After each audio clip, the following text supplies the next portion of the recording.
नमस्कार, आप news nation देख रहे हैं। मैं हूं आपके साथ वंदना। देश के विभिन्न हिस्सों में प्रदर्शन शुरू है। आपको बता दें कि सरकार की नई योजना अग्निपथ योजना से युवा काफ़ी उग्र हैं और ट्रेनों को जो है आगजनी कर रहे हैं। यही नहीं, अब सरकारी संपत्तियों को भी नुकसान पहुंचा रहे हैं। कारण यह है कि जो सरकार ने नई स्कीम लाई है उससे युवा काफ़ी नाराज हैं। युवाओं का साफ तौर से कहना है कि इसे सरकार वापस ले। हमारे साथ बात करने के लिए हैं आम जनता पार्टी राष्ट्रीय के राष्ट्रीय अध्यक्ष विद्यापति चंद्रवंशी। जिस तरह से देश में प्रदर्शन का जो माहौल बना हुआ है, कहा यह जा रहा है कि उसमें कुछ उपद्रवी लोग हैं, वो शामिल हैं। आपका क्या इसमें राय है? अग्निपथ योजना को कैसे देख रहे हैं? क्या सरकार को वापस लेना चाहिए? देखिए, अग्निपथ योजना आज सरकार, जहाँ तक मेरी जानकारी में है, सरकार बरसों से इस पर काम कर रही थी। और सरकार का ये एक जो योजना है कि जो रक्षा बजट है, रक्षा बजट को कम किया जाए। और वो जो रक्षा बजट कम करना चाह रहे हैं, तो रक्षा बजट कम करने के लिए उन्हें जो वेतन देना है, उन्हें जो पेंशन देना है, इन्हीं सब को कटल करना होगा। जबकि अगर हम देखें तो आज सवाल एक इस अग्निपथ योजना के साथ एक सवाल और खड़ा किया गया है कि जब सरकार, जितने भूतपूर्व एमपी, एमएलए, मंत्री जो भी हैं, वो जितनी बार जीतते हैं और जितनी बार भी समय अवधि अपनी पूरी करते हैं, तो उसका पेंशन अलग अलग रूप में उन्हें अलग अलग मिलता है। तो एक तरफ ये स्थिति है और एक तरफ सरकार जो बजट कम करना चाहती है, खर्च करना चाहती है रक्षा बजट को, तो और सिस्टम पर आना चाहती है, आधुनिक तकनीक को इस्तेमाल करना चाहती है और मैन पावर को कम इस्तेमाल करना चाहती है। और ये प्रक्रिया, जबकि देश में इतनी भारी संख्या में इस देश की आबादी है और इतनी भारी संख्या में बेरोजगारी है, सरकार को तो इन सब बिंदुओं पर विचार करना से पहले बहुत कुछ सोचने की ज़रूरत है।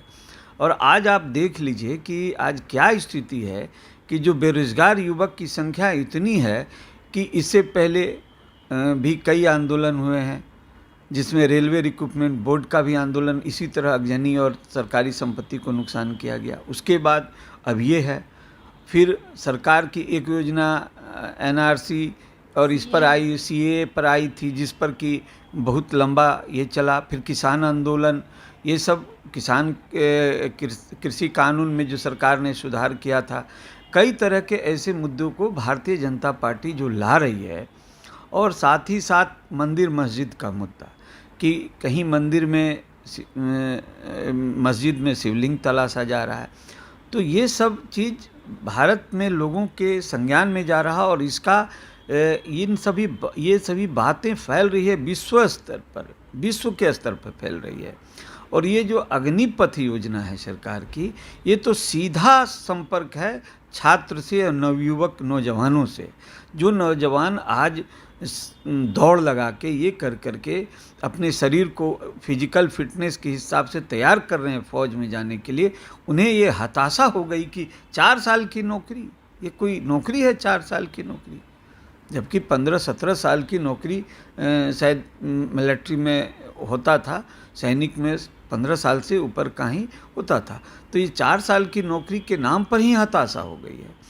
और ये आंदोलन, और मैं तो ये कहता हूँ कि आंदोलन रुकने वाला जो है नज़र नहीं आ रहा है। और इसमें देश के प्रधानमंत्री जी को स्वयं संवाद करना चाहिए छात्रों से कि आखिर उनकी ये योजना छात्रों के हित में कैसे है, ये उन्हें बताना चाहिए।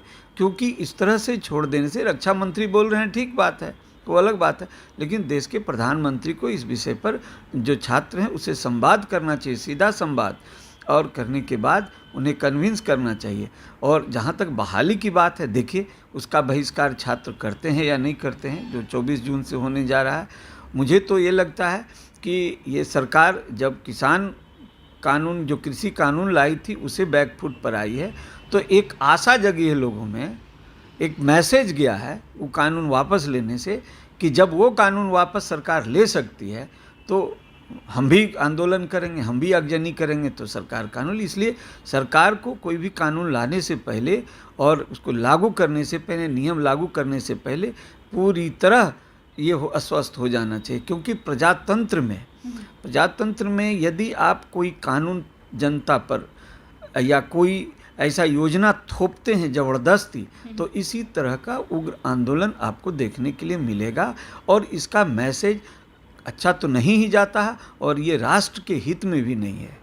क्या लगता है जिस तरह से उपद्रव जो छात्र मचाए हुए हैं, उसमें यह कहा जा रहा है, बीजेपी का आरोप है कि उसमें आरजेडी के गुंडे शामिल हैं, और एक तरफ यह भी देखा जा रहा है कि बिहार के मुख्यमंत्री नीतीश कुमार के पुलिसिया कानून कोई कार्रवाई नहीं कर रही है। आखिरकार हाथ पे हाथ धरे क्यों पुलिस बैठी हुई है? देखिए, मजबूरी में पुलिस कार्रवाई करती है, ऐसा नहीं कि उसी बिहार के छात्र हैं, उसी इलाका के रहने वाले पुलिस भी हैं, उसी का इलाका के बच्चे भी हैं, तो ये पुलिसिया कार्रवाई होना बहुत अच्छी बात नहीं है।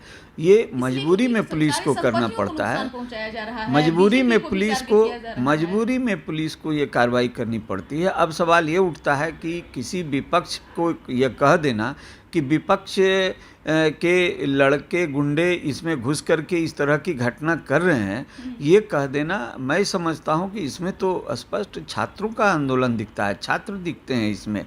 आज इतने कहाँ से गुंडे आ गए विपक्ष के कि सभी गुंडे ही हैं? वो नहीं है, उसके साथ छात्र हैं। हो सकता है उसमें 2-4 लोग वैसे शामिल हो जाएं, वो विषय अलग है, लेकिन मेरा कहना है कि सरकार को इस तरह का कानून लाने से पहले 100 बार सोचना चाहिए, 100 बार विचार करना चाहिए, उसके बाद लाना चाहिए।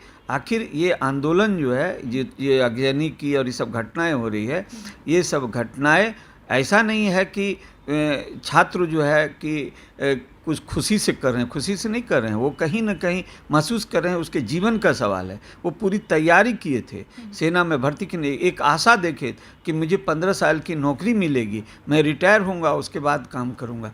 तो ये सब चीज़ को देखते हुए ये सब डिप्रेशन है छात्रों का और ये उग्र रूप ले लिया है। इसलिए प्रधानमंत्री जी को स्वयं आकर के छात्रों से संवाद करना चाहिए, यही मेरा कहना है। बिल्कुल। तो निश्चित तौर पे आप सुन रहे थे कि क्या कुछ कह रहे थे आम जनता पार्टी के राष्ट्रीय अध्यक्ष विद्यापति चंद्रवंशी, जिन्होंने साफ साफ शब्दों में कह दिए हैं कि देश के प्रधानमंत्री नरेंद्र मोदी जिस तरह से मन की बात करने के लिए सामने आते हैं, उसी तरह से अग्निपथ योजना को लेकर के भी उन्हें सामने आना चाहिए, और तभी जाकर के युवाओं में जो है वो शांति देखा जाएगा, क्योंकि जिस तरह से उग्र रूप धारण कर लिए हैं तो कहीं ना कहीं युवाओं के भविष्य का सवाल है। और बात रहा विपक्ष के गुंडों की, तो ये इस बात का खंडन करते हुए उन्होंने साफ तौर से कह दी कि अगर इसमें लड़ाई युवाओं की है, छात्रों की है, तो वो उसमें सिर्फ छात्र ही हैं, न कि किसी विपक्षी पार्टियों के उसमें समर्थक शामिल हैं। इसका बस इतना ही। बने रहिए न्यूज़ फाउंडेशन के साथ। धन्यवाद।